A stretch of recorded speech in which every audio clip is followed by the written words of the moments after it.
Di telapak tanganmu tertulis namaku, di dalam genggamanmu seluruh hidupku. Sungguh bangga ku punya Bapa sepertimu, yang tak pernah melupakanku. Di tengah badai hidup kau menemaniku, di atas gunung batu kau bawa diriku. Sungguh bangga ku punya Bapa sepertimu, yang tak pernah meninggalkanku. Ku nyatakan Engkau Tuhan di hidupku, Tuhan di setiap ucapan dan perbuatanku. Ku nyatakan Engkau Tuhan di hidupku, Tuhan di setiap ku sembah, di setiap nafasku.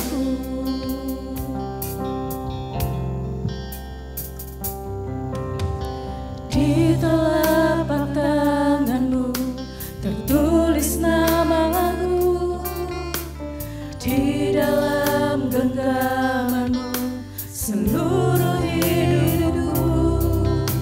Sungguh bangga ku punya Bapa sepertimu, yang tak pernah melupakanku.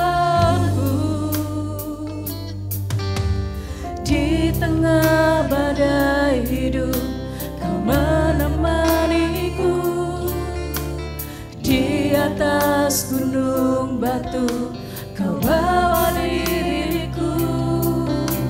Sungguh bangga ku punya Bapa sepertimu, yang tak pernah meninggalkanku. Nyatakan kasih Tuhan. Ku nyatakan Engkau Tuhan di hidupku, Tuhan di setiap ucapan dan perbuatanku. Ku nyatakan Engkau Tuhan di hidupku, Tuhan yang selalu ku sembah di setiap nafasku. Ku nyatakan Engkau Tuhan di hidupku, Tuhan di setiap ucapan dan perbuatanku. Ku nyatakan Engkau Tuhan di hidupku, Tuhan yang selalu ku sembah di setiap nafasku. Mari jemaat kita nyatakan Tuhan hidup kita.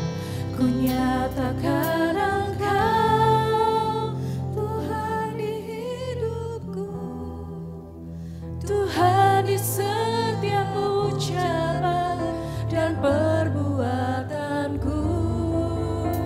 Ku nyatakan Engkau Tuhan di hidupku, Tuhan yang selalu ku sembah di setiap nafasku.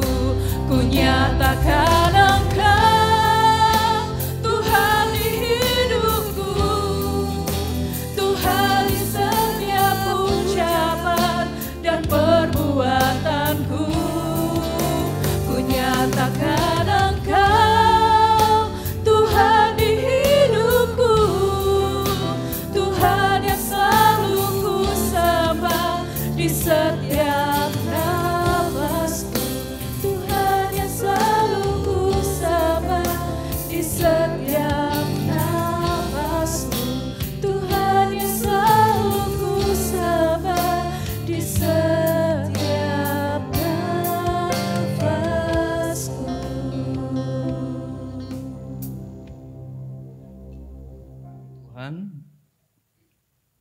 Kami rindu firman-Mu kami hidupi di dalam hidup kami ya Tuhan. Engkau Allah yang selalu ada di dalam hidup kami Tuhan. Kami bersyukur kepada Engkau dan hari ini kami mau mendengar firman Tuhan. Kau ajar kami, Kau bawa hidup kami untuk terus memahami kehendak rencana-Mu dalam hidup kami ya Tuhan. Terima kasih Bapa, hari ini kami bersyukur di dalam nama Tuhan Yesus. Amin. Shalom saudara. Shalom. Hari ini kita mau belajar tentang hilangnya kasih mula-mula di dalam hidup kita. Yang berumah tangga mungkin pernah ya ngalami cinta mula-mula. Yang berpacaran pun pernah ngalami ini. Pada saat seseorang mengalami cinta mula-mula, itu perasaannya diliputi rasa kagum, rasa ingin terus di sisinya dan tidak mau untuk lepas dari orang yang dicintainya, betul? Rasanya hari itu adalah hari untuk saya dan hari itu adalah hari untuk saya. Nah, hari ini kita belajar tentang jemaat yang ada di dalam kitab Wahyu, ya, adalah jemaat Efesus. Kita baca di dalam Wahyu pasal yang kedua, ayat yang pertama sampai ayat yang kelima. Tuliskanlah kepada malaikat jemaat di Efesus, inilah firman dari Dia yang memegang ketujuh bintang itu di tangan kanannya dan berjalan di antara ketujuh kaki dian emas itu. Aku tahu segala pekerjaanmu. Saya bacakan dulu, gak jelas saudara. Mata tua. Aku tahu segala pekerjaanmu, baik jerih payahmu maupun ketekunanmu. Aku tahu bahwa engkau tidak dapat sabar terhadap orang-orang jahat, bahwa engkau telah mencobai mereka yang menyebut dirinya rasul, tetapi yang sebenarnya tidak demikian, bahwa engkau telah mendapati mereka pendusta, dan engkau tetap sabar dan menderita oleh karena namaku, dan engkau tidak mengenal lelah. Namun demikian aku mencela engkau, karena engkau telah meninggalkan kasihmu yang semula. Sebab itu ingatlah betapa dalamnya engkau telah jatuh. Bertobatlah dan lakukanlah apa yang semula engkau lakukan. Jika tidak demikian, aku akan datang kepadamu dan aku akan mengambil kaki dianmu dari tempatnya jika engkau tidak bertobat. Saudara, di dalam Kamus Besar Bahasa Indonesia, kasih mula-mula, kasih yang kita miliki, pengertian daripada kasih mula-mula adalah kasih yang kita miliki saat kita baru mengalami perjumpaan pribadi dengan Tuhan pada waktu kita percaya padanya. Nah, setiap kita ya sama mengenal Tuhan dan mengalami kasih mula-mula justru umur 19 tahun. Saya sejak kecil sekolah minggu, remaja, aktif, tapi perjumpaan saya dengan Tuhan umur 19 tahun.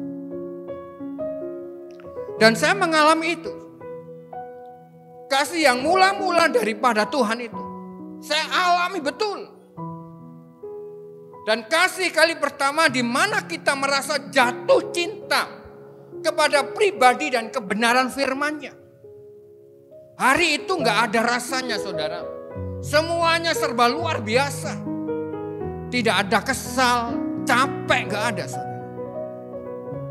Kalau kita lagi jatuh cinta dengan seseorang yang kita cintai, kita melakukan apapun untuk mereka. Dan ini yang dialami oleh jemaat yang di Efesus. Dia begitu mengasihinya. Ya. Ada sedikit pun dia lepas dari pandangannya, gak ada. Dia tatap dia. Dia kagumi dia, dia puja-puja dia. Karena kasih yang mula-mula. Nah ini yang dialami oleh jemaat yang ada di Efesus, di dalam Efesus pasal 2. Mereka mengalami sebuah kasih yang mula-mula, yang daripada Tuhan. Siapa mereka dan bagaimana sifat karakter orang-orang yang ada di Efesus? Mereka adalah orang-orang yang the best, saudara. Luar biasa. Tidak ada seperti mereka. Mereka sangat luar biasa. Mereka begitu berapi-api di dalam Tuhan. Nah, kita lihat yang pertama, apa dan siapa dan bagaimana karakter mereka. Mereka tuh rajin dan tekun di dalam pekerjaan Tuhan. Mereka rajin banget, saudara. Tekun. Di dalam mereka melayani Tuhan. Di dalam mereka melakukan pekerjaan Tuhan, mereka tekun. Nah, tekun ini adalah suka bekerja, getol atau sungguh-sungguh. Bekerja, selalu berusaha, giat terus menerus. Ini orang gak ada habisnya tenaganya. Gak ada capeknya di dalam hidupnya. Orang-orang Efesus itu begitu luar biasa, gak ada capeknya. Mereka giat, begitu giat. Mereka getol. Jikalau punya keinginan, dia ungkapkan itu dalam tindakannya kepada Tuhan. Dan ini jemaat yang luar biasa. Nah, kita bisa membayangkan bagaimana jemaat ini getol, tekun bekerja, sungguh-sungguh, tidak ada lelah dan tidak ada capek. Mungkin kita bilang super, luar biasa. Kadangkala kita sedikit-sedikit ngeluh. Dikasih hujan ngeluh, dikasih panas ngeluh. Sekarang mulai musim panas, mulai ngeluh.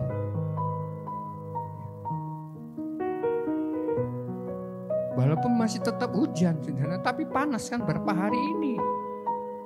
Mulai kipas, kalau pagi dinginnya minta ampun.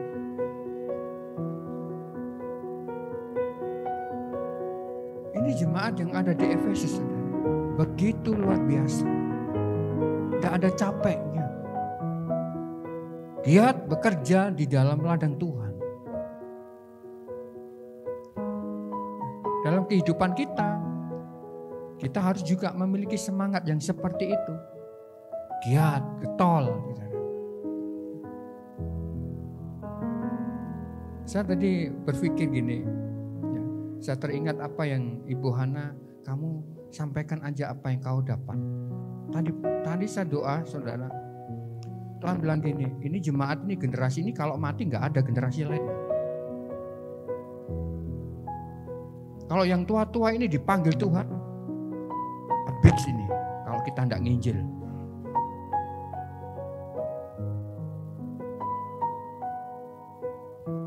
Nah, kita harus rajin.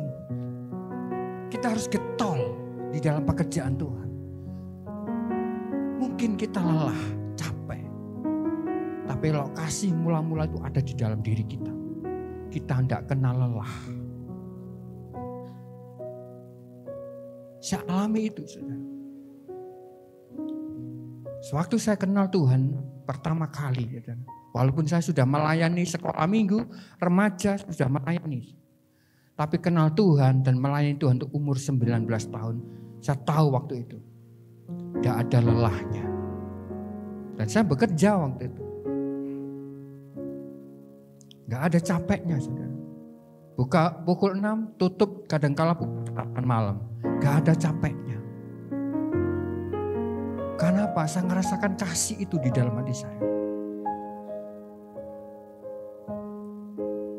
Selain rajin, selain tekun, apa yang dimiliki oleh jemaat yang ada di Efesus pasal yang kedua ayat yang selanjutnya itu?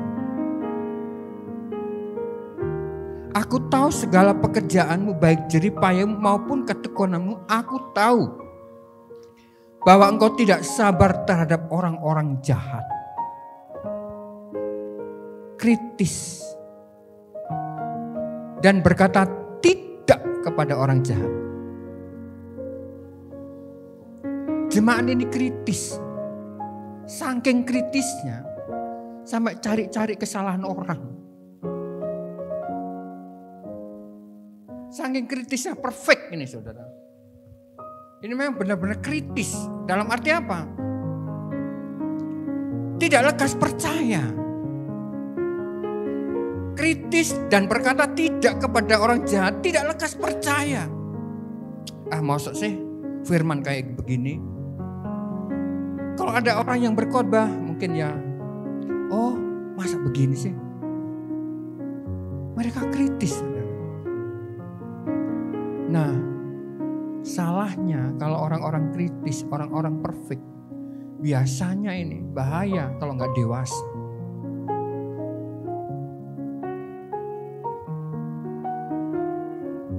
Selalu berusaha menemukan kesalahan atau kekeliruan. Nah ini yang bahayanya.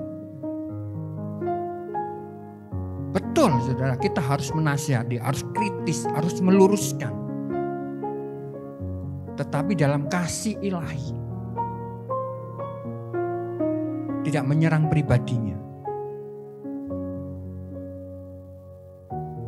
Nah jemaat ini begitu kritisnya. Sampai-sampai dia tajam di dalam menganalisa apa yang ia dengar. Sampai segitunya.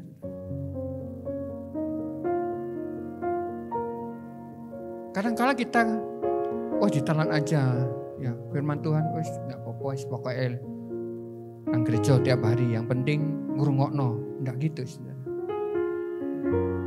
Kita boleh saudara. Saya berapa kali saya ditegur. Saya berapa kali saya dikritisi sama Bapak Gembala. Apakah saya marah? Loh enggak, itu sama. Perlu diluruskan, memang betul. Nah, jemaat ini begitu kritisnya sampai-sampai di dalam menganalisa itu. Firman itu dianalisa sedemikian rupa. Ditelisik, saudara. Bener enggak ini sing khotbah ini? Sampai sejauh itu saudara.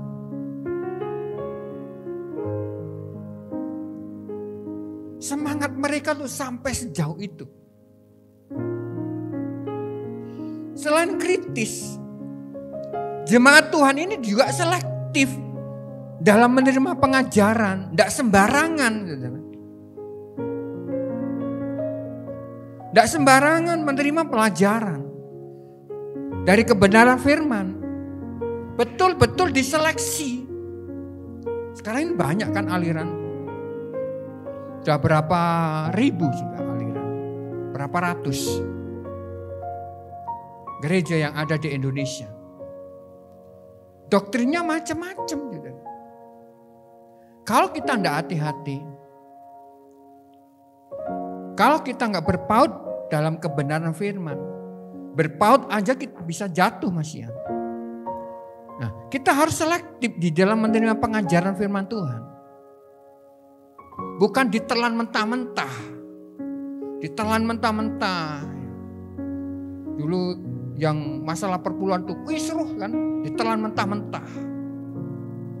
Akhirnya timbul pro dan kontra. Saya bilang yang 10% aja gak dikasih kok. Mau ngasih hidup seluruh hidupnya. Ini dipertanggungjawabkan loh sama Tuhan saudara. Wah gak usah perbulan deh. Loh salah kita. 10% aja gak ngasih kok. Mau ngasih seluruh hidup. Nonsen itu.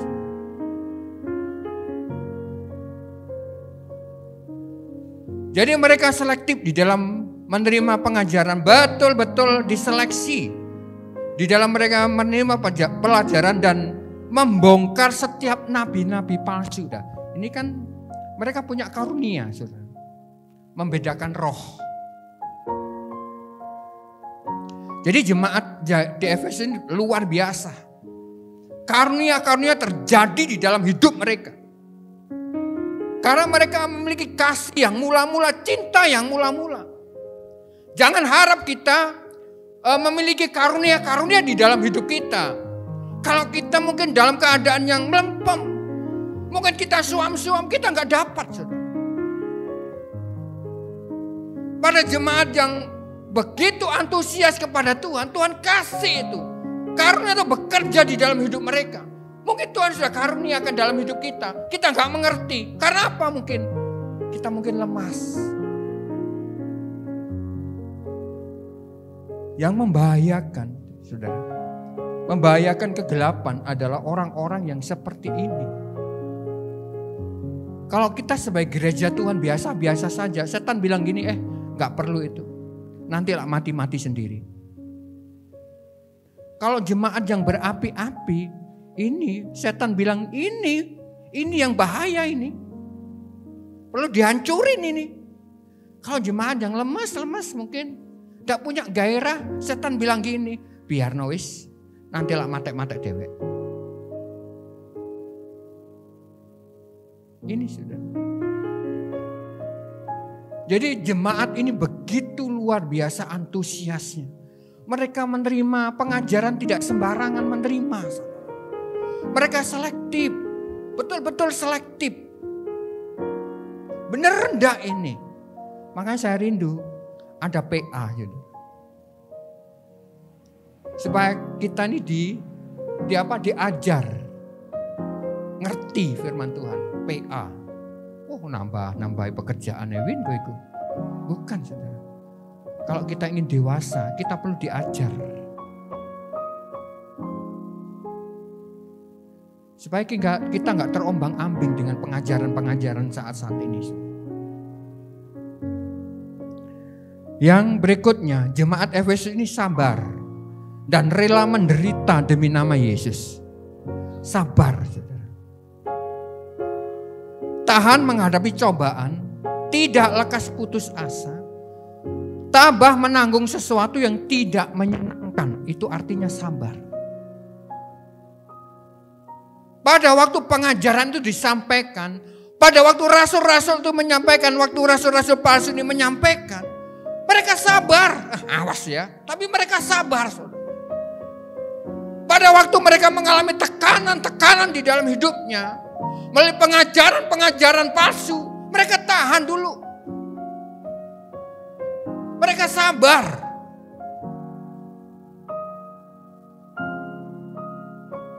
Sebagai gereja Tuhan mungkin ya kita nggak ngalami hal-hal seperti ini ya, di tempat ini.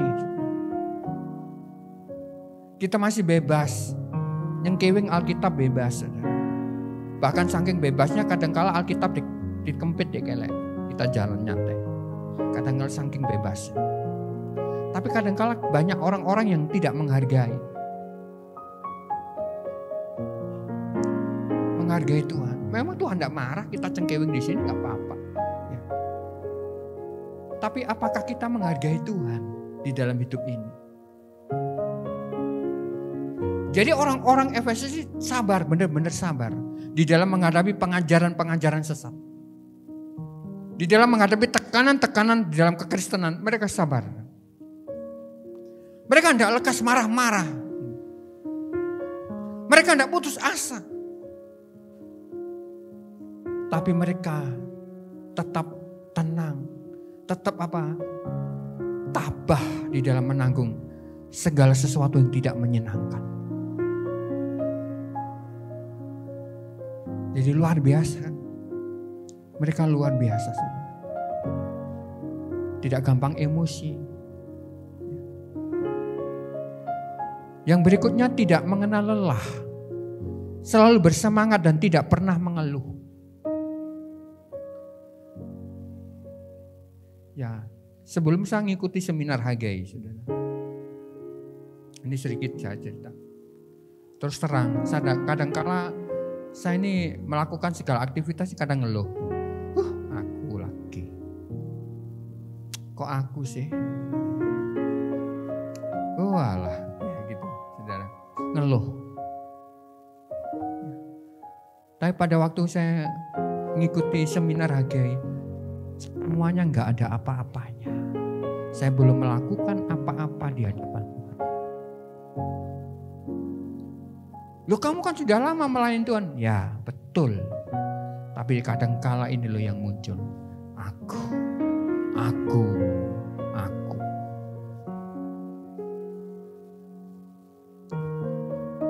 Jemaat Efesus tidak mengenal lelah. Selalu bersemangat dan tidak pernah mengeluh. Memiliki jiwa yang semangat. Kata sifat ini kan. Memiliki atau menunjukkan kapasitasnya untuk melakukan upaya yang gigih. Kalau ada kegiatan, diupayakan dengan semangat yang gigih.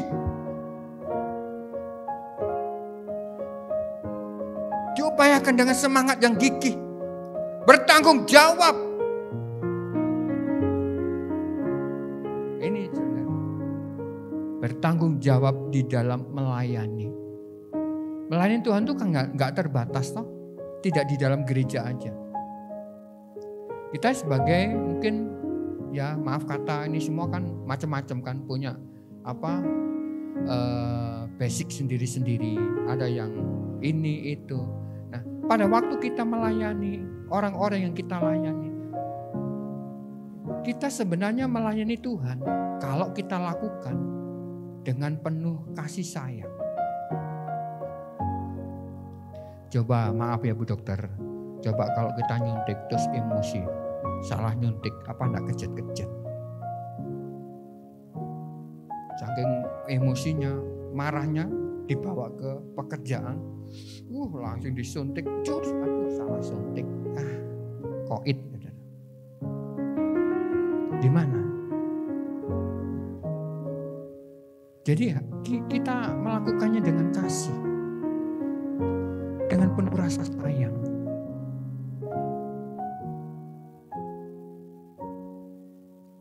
Nah, bagian yang kedua kita akan belajar apa sebenarnya yang membuat mereka kehilangan kasih mula-mula. Di dalam terjemahan lama, saudara, ya, di terjemahan bahasa Indonesia sehari-hari itu, ya saya akan bacakan ini, saudara, luar biasa. Pasal mengapa mereka kehilangan kasih yang mula-mula. Di dalam ayat yang keempat. Tetapi aku kecewa dengan kalian. Karena hal ini, kalian tidak lagi mengasihi aku dan tidak lagi saling mengasihi seperti pada waktu kalian baru percaya kepadaku. Nah, di dalam terjemahan bahasa Jawa, saudara, bahasa Jawa Suriname, nanging eneng perkara siji aku ora seneng.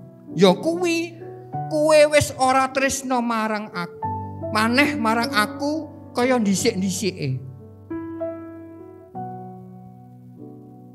Mereka begitu giat. Luar biasa. Mereka tidak mengenal lelah. Luar biasa, saudara. Tidak pernah meninggalkan ibadah. Luar biasa hidup mereka. Tetapi di dalam pasal 2 ayat 4. Tuhan punya keberatan di dalam hidup mereka.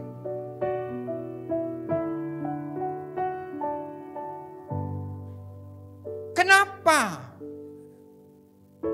Kenapa jemaat ini kehilangan kasih yang mula-mula? Kenapa, saudara?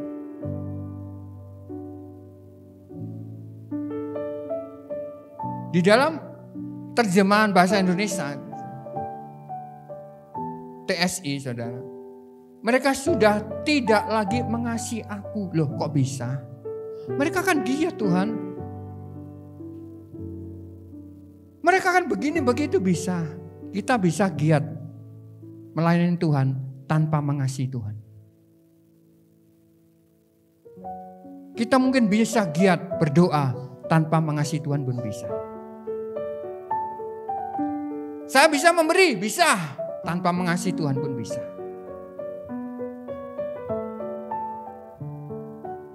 Kita bisa melakukan apapun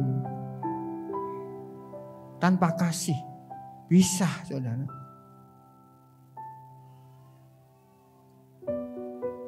Jadi mereka kehilangan. Saking giatnya mereka kepada Tuhan. Saking berapi-apinya mereka kepada Tuhan dalam kehendak kutip. Tapi Tuhan mencela mereka. Loh, kamu tuh tidak mengasihi aku.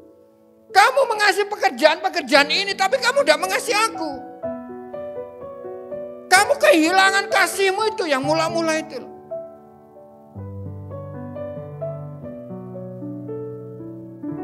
Tuhan celah, saudara.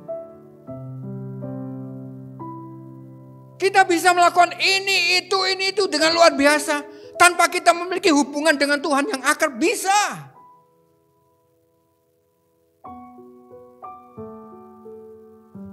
Kita bisa rajin ibadah tanpa mengasihi Tuhan, bisa.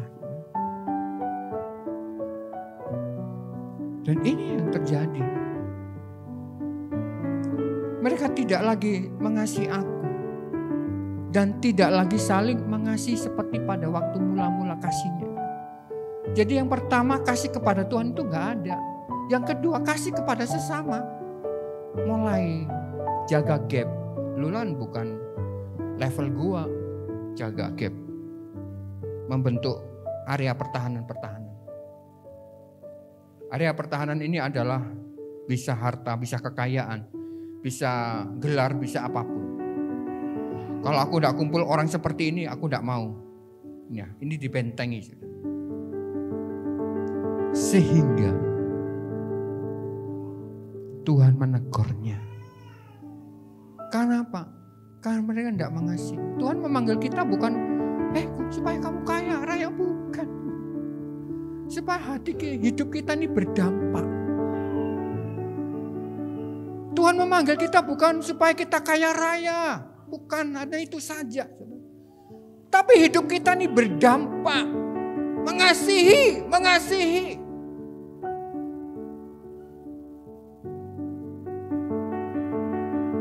Nah, jemaat pertama kali, berjemaat mula-mula kalau kita temukan di dalam Kisah Rasul, begitu luar biasa. Mereka tiap hari bersekutu memecahkan roti. Ada sebuah ikatan ilahi di dalam hati mereka. Mereka tidak merasa bahwa ini punyaku, enggak. Semuanya kepunyaan bersama. Saking seperti itu loh, saking kasih mula-mula ada di dalam hidup mereka. Mereka sampai memandang seperti itu. Kelemahan ada, saudara. Tapi kelemahan itu ditutupi dengan kasih itu. Sehingga hidup mereka begitu mengasihi, kasih ilahi menyelimuti mereka. Tidak ada, mereka membatasi diri sudah nggak ada. Status apapun tidak ada. Mereka bersatu. Nah, gereja kalau seperti ini gempar kerasaan. Saudara menggoncangkan kerajaan setan. Kalau jemaat seperti ini. Ini yang membahayakan kerajaan setan. Nah, jemaat yang seperti inilah yang dinanti-nantikan Tuhan.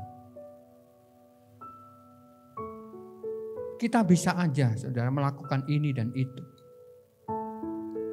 Tapi kalau kita tidak memiliki kehidupan yang intern dengan Tuhan, yang akrab dengan Tuhan, dan dengan sesama, kita nggak ada gunanya. Saudara. Tuhan tidak tanya pada waktu kita pulang kampung nanti kan.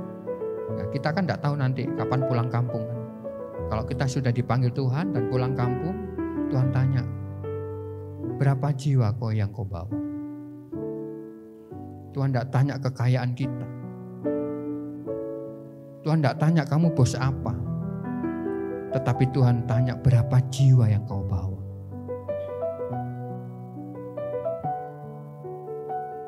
Nah, ini yang dialami oleh umat. Hidup yang berdampak.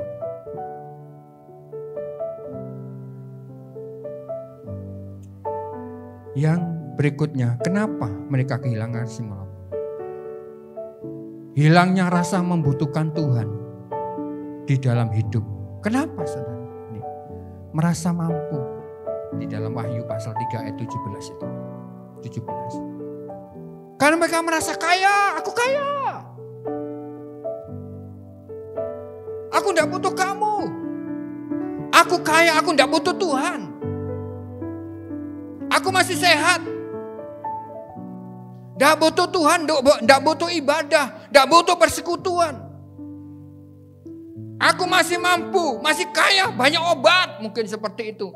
Di mana-mana ditawarin obat ini masih banyak.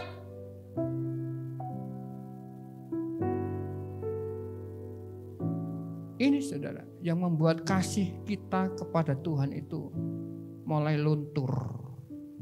Tidak butuh Tuhan. Saudara tengok hari ini, siapa yang gak datang?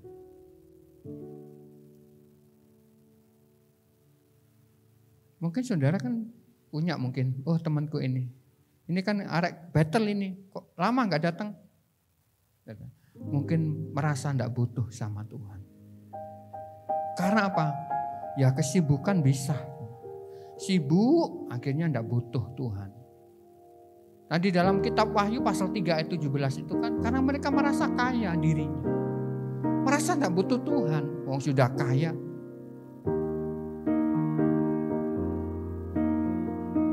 Ini yang bahaya saudara. Kalau kita sudah merasa mampu. Tuhan memberikan kekayaan bukan untuk kita nikmati sendiri dan lupa akan Tuhan. Enggak. Kita harus berdampak.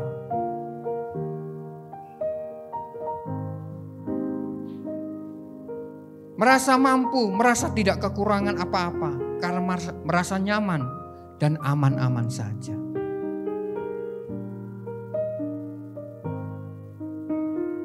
Nah, suatu saat nanti saya akan menyampaikan mandat daripada Tuhan. Supaya kita tahu dan tahu fungsinya, kita dipanggil Tuhan itu untuk apa.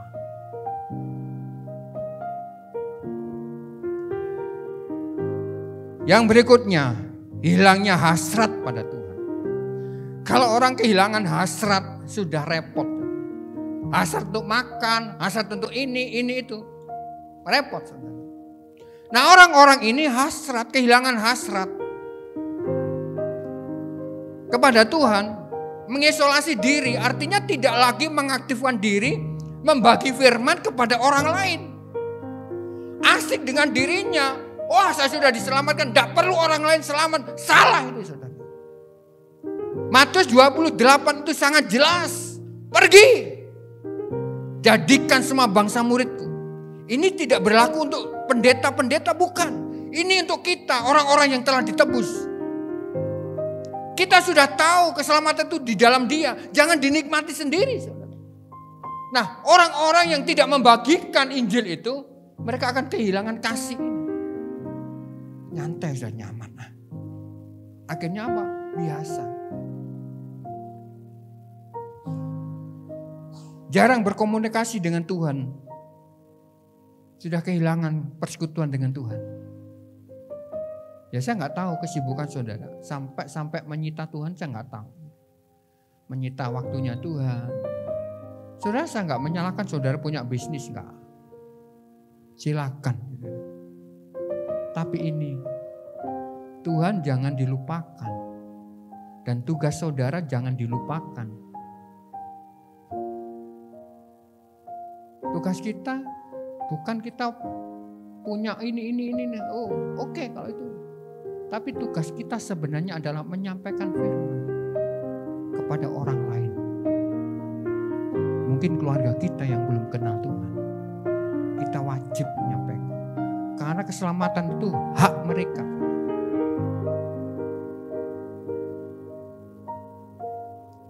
Merasa tidak layak. Karena kehilangan keyakinan. Minder, tidak layak. Akhirnya apa? Suam. Padam roh Tuhan. Akhirnya apa? Kasih kepada Tuhan yang mulai awal itu menggebu-gebu, mulai undur. Dan akhirnya gak ada. Kehilangan disiplin diri dalam kebiasaan rohani. Artinya apa? Pelan-pelan akan kehilangan cara pandang yang jelas tentang Tuhan. Saya katakan saudara, di Eropa gereja itu sudah beralih fungsi, dijual dan beralih fungsi. Kenapa ini? Karena gereja mungkin tidak di dalam pengajaran dan gereja tidak membagikan Injil kepada orang lain. Makanya saya tadi bilang, saya duduk di sana, saya ngerasakan sesuatu. Kalau generasi ini pulang kampung, gak ada generasi lain yang dihasilkan, kosong gereja ini. Kita jangan mengharapkan bangku-bangku ini terisi oleh karena kita beranak pinak. Itu cetek, pemandangan yang cetek. Tapi tugas kita lupakan sampai kita pulang kampung.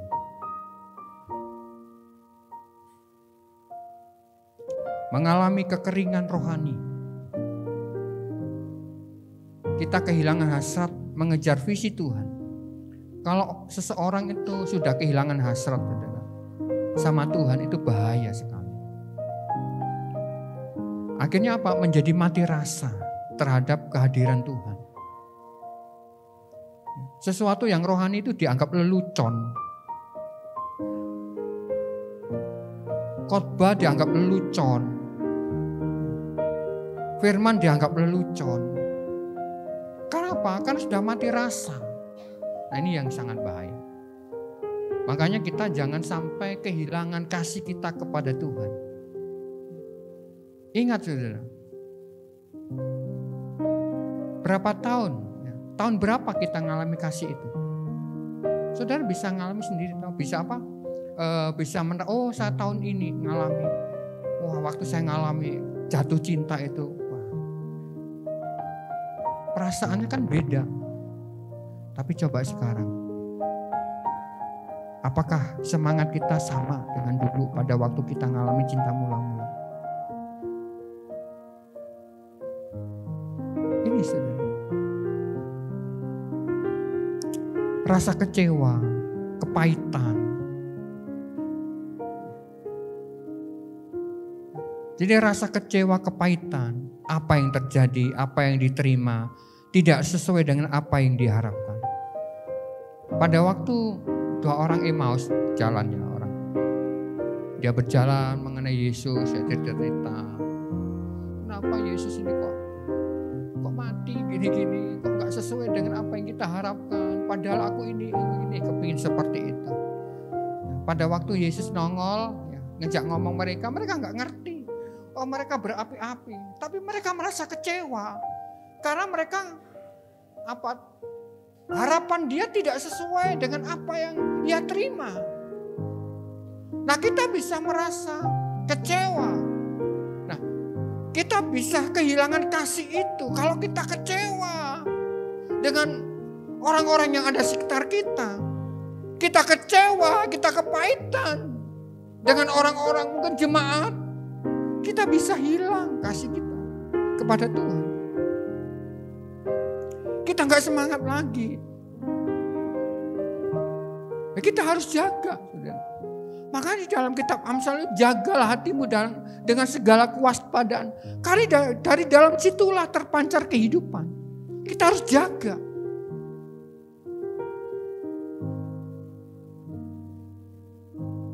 Jadi ini saudara, kekecewaan itu, kepahitan hati, itu harus out dari hidup kita.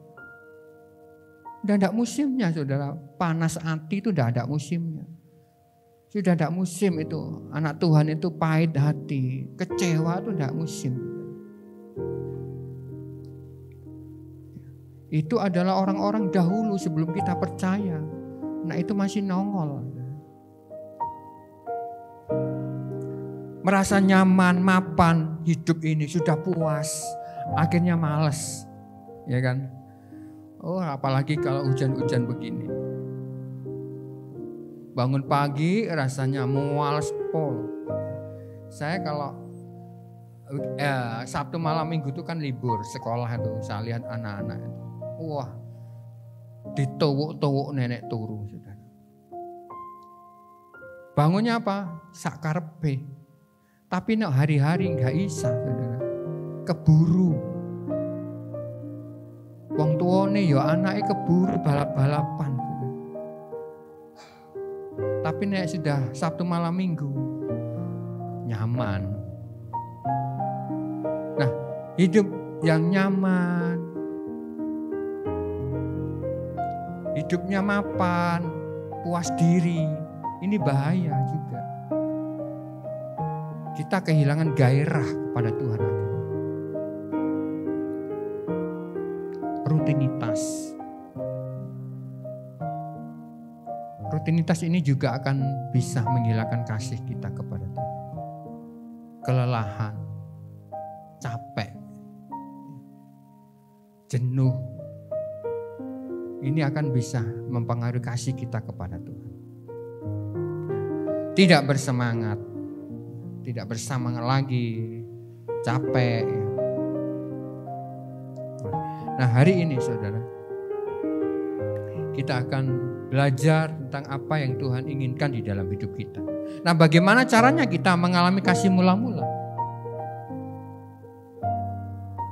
Di dalam pasal 2 ayat 5, sebab itu ingatlah betapa dalamnya engkau telah jatuh, bertobatlah dan lakukanlah lagi apa yang semula engkau lakukan. Jika tidak demikian aku akan datang kepadamu dan aku akan mengambil kaki dianmu dari tempatnya jikalau engkau tidak bertobat. Bagaimana caranya kita mengalami kasih mula-mula lagi di dalam hidup kita?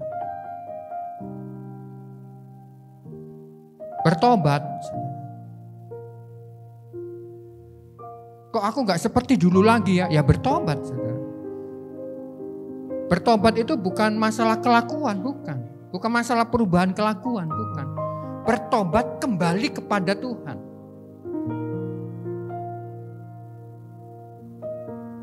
Kepada personalnya, siapa Tuhan? Bukan perubahan, oh aku berubah begini. Bertobat. Mempercayakan lagi kepada Tuhan hidupnya. Mendekatkan diri lagi kepada Tuhan. Nempel lagi kepada Tuhan. Mungkin pada waktu kita ngalami cinta mula-mula, rajin membaca firman. Berdoa rajin. Tidak kenal lelah. Tapi sekarang, aduh Tuhan, sekarang ini aku kok kayak gini-gini. Malas baca firman, malas doa. Boro-boro doa, boro-boro sembahyang. Oh rasanya muales pol, apalagi adem-adem ini muales pol berdoa. Pancal selimut, gas. Ini saudara, mungkin kita ngalami hari-hari ini seperti itu, kemalasan. Kemalasan dengan juga tugas kita sebagai gereja Tuhan. Kita malas mewartakan Injil kepada orang lain. Ya, kita yang mungkin punya karyawan-karyawan, bukan masalah kita menghidupi mereka. Kita harus menyampaikan tanggung jawab kita kepada mereka, yaitu Injil Kerajaan Allah. Perkara mereka percaya, perkara mereka mau percaya kepada Tuhan, itu urusan Tuhan. Bertobat, kembali mencintai Tuhan dan sesama. Kesuksesan bisa memisahkan kita dengan sahabat kita. Kejayaan bisa membuat kita kehilangan sahabat.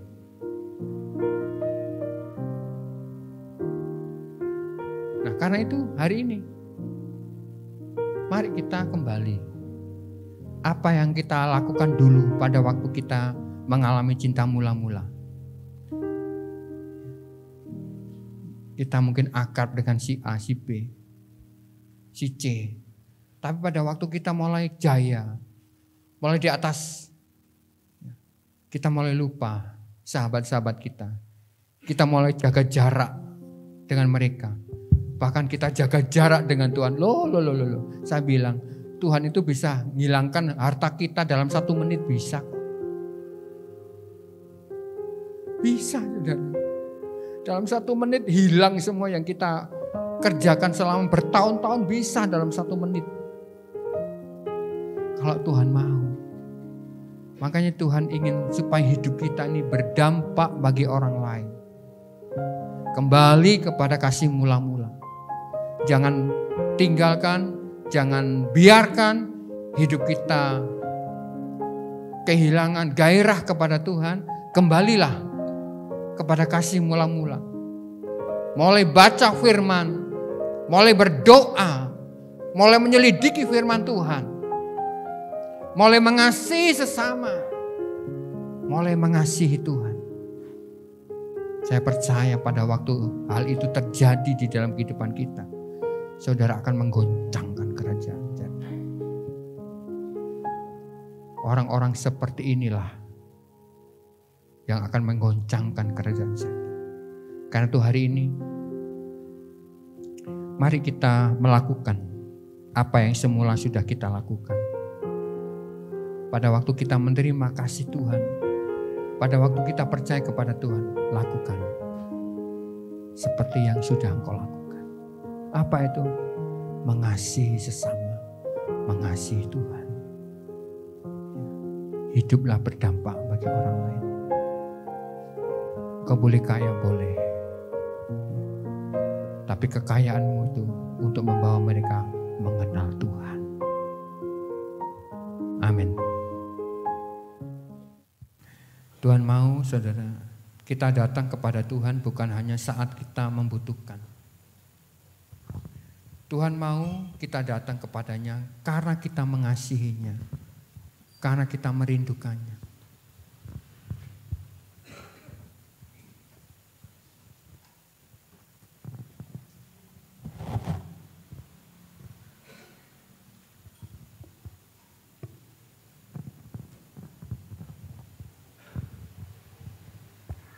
Tuhan mengerti kita karena kita biji matanya. Kita terukir, dipahat, saudara. Nama kita ini dipahat Tuhan di tangannya. Orang mahat itu kan pakai paku, makanya Tuhan dipaku. Dipahat dengan paku nama kita. Ukir.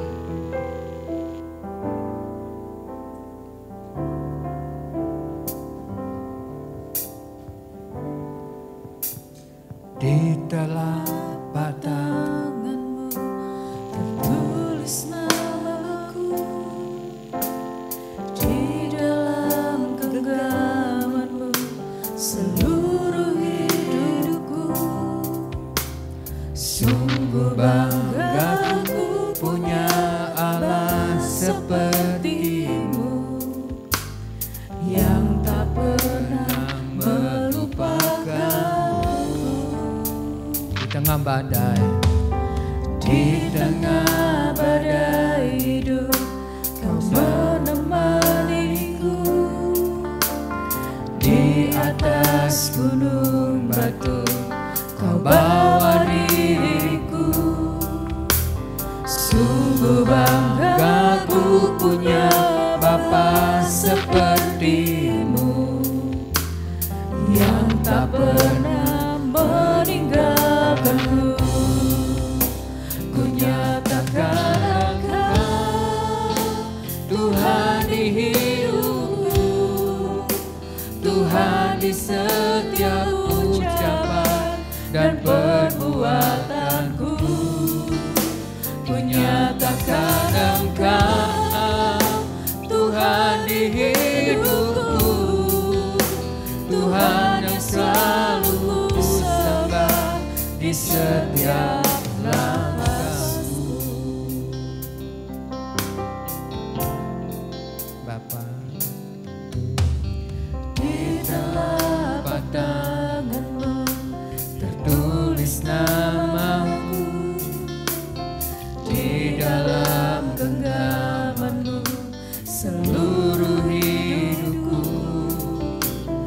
Sungguh bangga ku punya Bapa seperti-Mu, yang tak pernah melupakanku.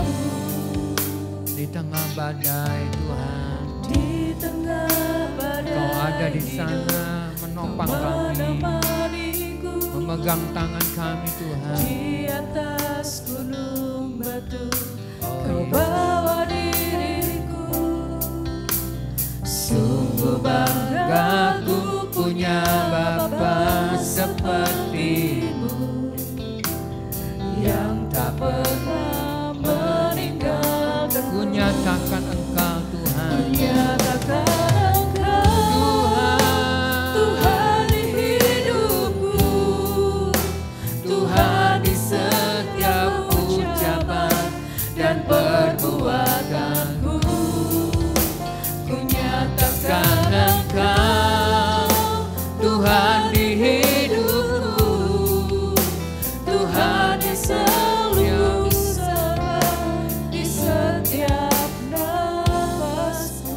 mari pagi ini mungkin kita mulai kehilangan, bahkan saat ini kehilangan kasih yang mula-mula kepada Tuhan. Kita mulai malas membaca firman, kita mulai malas berdoa. Mungkin kita sibuk ini itu, tetapi Tuhan mau supaya kita kembali kepadanya. Kita bersemangat kepadanya, kita tidak kenal lelah, kita mencintai Tuhan di dalam hidup ini. Oh Tuhan, terima kasih. Terima kasih Tuhan.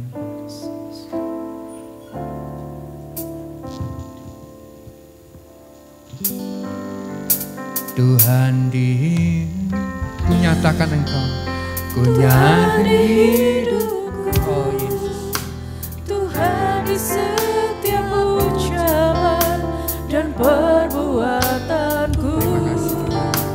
Ku nyatakan Engkau Tuhan di hidupku, Tuhan yang selalu ku sembah di setiap nafasku, selalu ku sembah di setiap nafasku.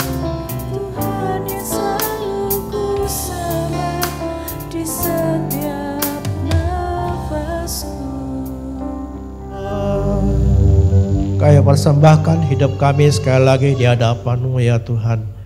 Dan kami bersyukur kepada Tuhan untuk kasih karunia Tuhan yang begitu besar dalam hidup kami. Engkau menyelamatkan kami, Engkau mati bagi kami ya Tuhan. Bahkan Engkau memanggil kami menjadi milik-Mu. Terima kasih untuk semua anugerah ini ya Tuhan. Dan hari ini kami boleh datang di hadapan-Mu. Kami tahu ini semua karena kasih karunia Tuhan juga telah memberikan kami kesempatan untuk bersama-sama berimpun di hadapan-Mu. Terima kasih untuk penyertaan-Mu dalam ibadah kami, bahkan dalam langkah-langkah hidup kami pada hari-hari yang akan datang ini. Engkau tetap akan menyertai kami. Itu sebabnya kami boleh menyerahkan seluruh hidup kami, bahkan seluruh keluarga kami dalam tangan-Mu. Tuhan memberkati ya Tuhan pekerjaan kami, memberkati kesehatan kami, berkati rumah tangga kami. Bahkan Kau berkati seluruh hidup kami agar kami menjadi berkat bagi banyak orang. Tolonglah mereka yang tidak bersama kami juga. Tuhan memberkati mereka, menolong mereka yang sakit, menyembuhkan mereka ya Bapa. Terpujilah Engkau ya Tuhan. Kami boleh persembahkan seluruh ibadah kami pagi ini, segenap hidup kami kepada Bapa di surga. Di dalam nama Yesus Tuhan dan Juru Selamat kami. Bapa kami yang di surga, dikuduskanlah nama-Mu, datanglah kerajaan-Mu, jadilah kehendak-Mu di bumi seperti di surga.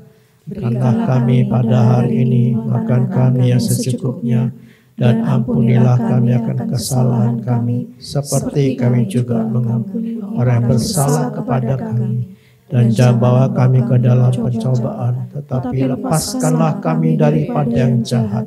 Karena Engkau-lah yang punya kerajaan, kuasa, kemuliaan sampai selama-lamanya. Amin. Mari kita berkati Indonesia di dalam nama Tuhan Yesus Kristus, diberkatilah Indonesia. Amin. Diberkatilah dengan keselamatan. Amin. Diberkatilah dengan damai sejahtera. Amin. Diberkatilah dengan keamanan. Amin. Diberkatilah dengan kemakmuran. Amin. Diberkatilah dengan kesehatan. Amin. Diberkatilah presiden dan pemimpin di daerah-daerah. Amin. Diberkatilah Kabupaten Probolinggo. Amin. Diberkatilah orang-orang percaya di Kabupaten Probolinggo. Amin. Amin.